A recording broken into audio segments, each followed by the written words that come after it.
Hamas military chief Mohammed Deif reportedly survived a strike that killed his wife and child. Finally, a forensic investigation into clothing and swabs taken after the murder and alleged rape of two teenage cousins in northern India has concluded that they were not sexually assaulted. The girls were found hanged from a tree in Uttar Pradesh state in May in a case which sparked global outrage. 3 suspected attackers were taken into custody along with 2 policemen. At the time, a local post-mortem examination confirmed multiple sexual assaults and death due to hanging. Now, Egypt's government is calling on the United States authorities to show moderation against protesters in Ferguson, Missouri. It came to the conclusion after having closely monitored the events which have played out since the fatal shooting of an unarmed black teenager by a white policeman back on the 9th of August. The statement by the Egyptian authorities is strikingly similar to that of the U.S. President Barack Obama during Egypt's crackdown on protesters in 2013.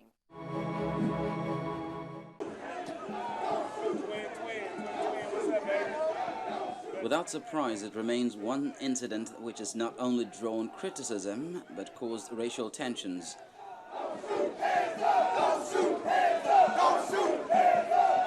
And despite an appeal for calm by U.S. President Barack Obama, protests continue, but they are mostly peaceful.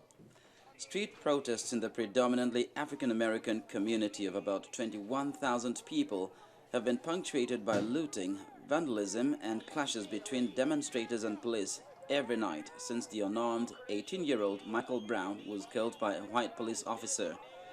In the hours after darkness fell on Tuesday, protesters were notably fewer in number and more subdued than on previous nights, with more onlookers milling about the fringes as civic leaders, members of the clergy, and even Missouri Attorney General Chris Coster mingled with demonstrators.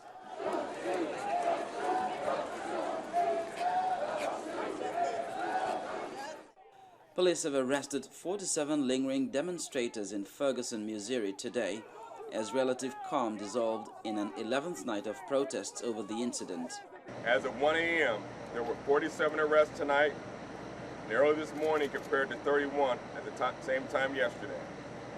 I will add that one of the arrestees was an out-of-state violator who we've arrested for the 3rd time. I also think that over the past 10 days, the men and women of law enforcement and the people of Ferguson have gotten to know better and to understand one another. But as the rally was winding down and most of the protesters were leaving the area, someone among the dozens still in the streets hurled a plastic water bottle at police. Helmeted officers, some with heavy weapons and dogs, suddenly merged in force. They ordered the remaining protesters to leave and chased down those who resisted as more bottles were thrown. Several demonstrators were seen being led away in handcuffs, but the number of arrests was not immediately known. The confrontation capped an otherwise mostly peaceful night of demonstrations, the most tranquil in Ferguson since last Thursday, when a state highway patrol captain was placed in command after the local police force was widely criticized for heavy-handed tactics. But despite some 47 arrests, police say no tear gas or smoke canisters were deployed, thanks largely to the work of volunteers dedicated to seeing peace prevail. In other news, African Union peacekeeping mission in Somalia, that's AMISOM, has traveled to Garbahari and Bulabute regions to assess the worsening humanitarian situation in the Horn of the African nation. Officials met with elders, women, and the local administration to try to understand the reality on ground. With the worsening humanitarian situation in Somalia, officials led by Senior Humanitarian Liaison Officer Abdul Diabagate met with elders, women, local administration, and other stakeholders to understand what conditions are on the ground.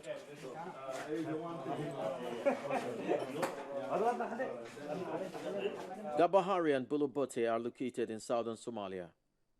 AMISOM and Somali National Army soldiers maintain the security of the towns, but Al-Shabaab often block the roads leading to the towns thus worsening the food crisis. This operation today was actually not intended at the former DC's location. It was a different area within Medina. But I would say also, thank God, they attacked us. But when they attacked us, we managed to get all this. This was not really our target.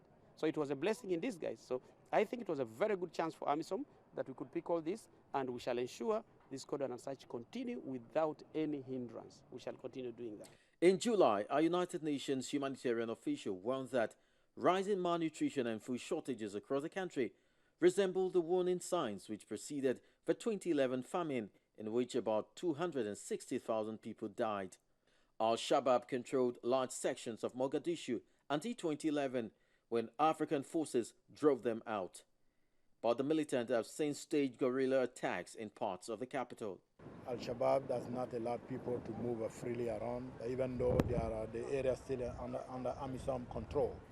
We do need to work hard to make sure that there's a more accessibility, whereby humanitarian and the government NGOs and even within the community to be moving freely from one side to another. As part of its mandate, AMISOM is tasked with providing safe corridors and a conducive environment for humanitarian efforts. On Friday, August 15, African peacekeepers and Somali troops battled militants in a suburb of Mogadishu and launched a joint offensive that killed at least 14 people. The attack was part of an armed campaign by government forces and African Union peacekeepers in response to a recent surge in gun and bomb attacks in Mogadishu by militias, primarily the Al-Qaeda-linked Al-Shabaab group. Well, after the break on Network Africa, we take a look at how the catwalk is playing its part in achieving peace in South Sudan. Welcome back. Now, South Sudan's capital, Juba, recently played host to the Fashion and Arts for Peace Festival in South Sudan to raise money and awareness on the plight of thousands of South Sudanese who have been affected by the country's current political crisis. The world's newest nation has been besieged by a political crisis where at least 10,000 people have been killed since fierce fighting erupted in South Sudan in December last year, pitting President Salva Kiir's government forces against supporters of Riek Machar, his former deputy and longtime political rival. Adding to the country's many problems, aid agencies recently said South Sudan could be headed for the worst famine since the mid-1980s, when malnutrition swept through East Africa and killed over 1 million people. But organizers behind the festival are hoping to inspire South Sudanese to come together and showcase some of the country's riches, including culture and fashion.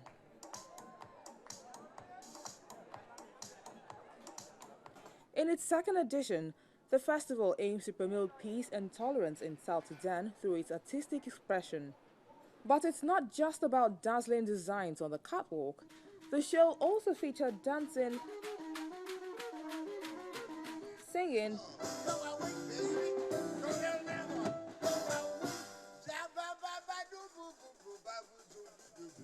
food and fashion. The event also provided a platform for artisans and artists to show and sell their work, showcasing jewelry and other fashion items made from local materials and designs that they hope will give a global appeal.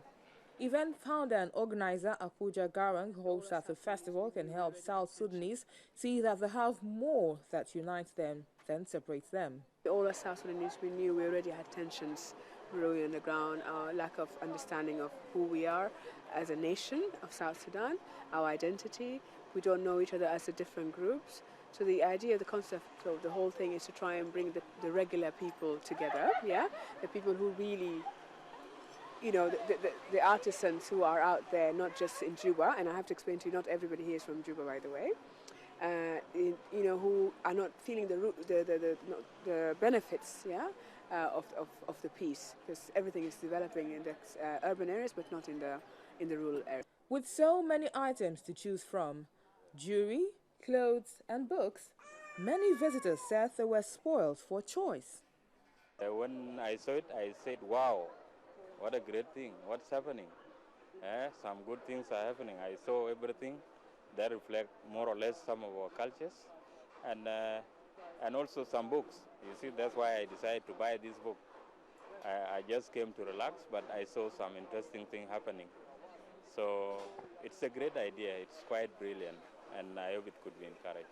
Garang said she hopes that the events can also help change perceptions of South Sudan and promote a positive image of the country.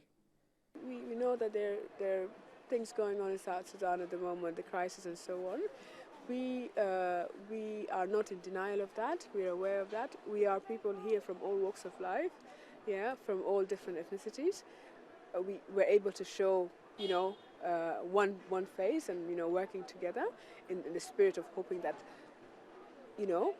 there will be peace and that we can still live together. We are not naive in any way.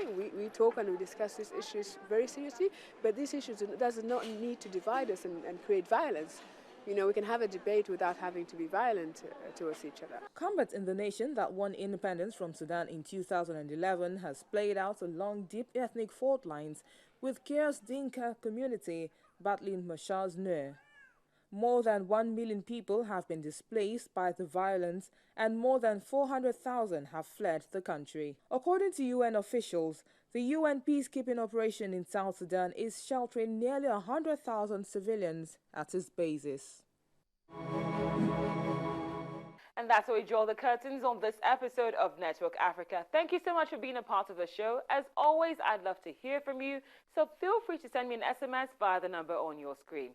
Until next time, stay blessed and proudly African. I'm Cynthia Are. Bye for now. A time comes in the life of every race when people are driven by echoes of the past to chart a course for an exalted future. Africa is a blessed threshold, as major actors in the Africa arena plots a renaissance towards common destiny. Let's pedal across the streams of yesterday, from the backstreets of Africa to the defining roles of policymakers, the political realities of the African nation, balance of power, and the strive to sustain national interest and identity. Join us on Network Africa on Channels Television. Network Africa, the rallying point